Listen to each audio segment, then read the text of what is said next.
Hello once again, chess enthusiasts. The disparity in material notwithstanding, white can deliver checkmate here in 2 moves.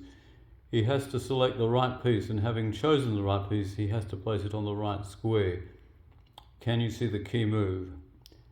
And of possible moves with this piece, which total 6, like I say, only one of them will suffice for mate in 2 moves. The other 5 have to be ruled out.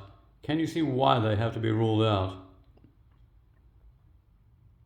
Well, what we'll do is we'll select the key move, and then we'll demonstrate as we go around with black's replies why the other king moves would have been undesirable. The key move has to be here. Now, black is in check. Many that are of the classical school prefer not to deliver checkmate on the key move. I don't think it makes any difference. I see a mate in 2, 3, whatever. You still need to solve it, so I think we can disregard that. So we'll look at the replies for black here. Black is in check. He can't interpose anything. So he has 1, 2, 3, 4 moves where he can move the king. Check. So should he move here? I think you'd agree that to advance this pawn and queen it, that would be checkmate. Now, if this king had chosen to go to f4, one of the other 5 squares, he couldn't have done that because this pawn will be pinned. So that's why king f4 has to be ruled out. Should he go here, what happens then? Well, I think you'll agree that if he takes this knight and promotes to a queen, that will be checkmate. The problem is, if instead of going to f4 he'd chosen d4, he couldn't have done that because this pawn is pinned this way. So it's a mirror image of the first line. So neither of those will be any good. That's king f4 and king to d4. I mean, ostensibly king to e4 wouldn't have been any good on the first move, simply because number 1, he's not giving check.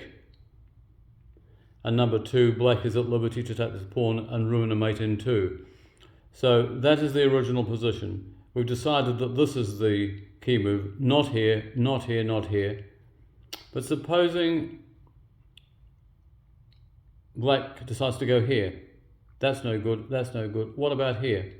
Well, there's no problem because that's checkmate. Now, if the king had decided to go here, he couldn't have played that because this pawn will be pinned. And so, finally, taking this knight, if he'd gone here, let's just put the king there, he couldn't have played here, checkmate, because the pawn is pinned by the rook. So, this is the correct move for those very reasons. We now arrive at this situation where he's taken the knight.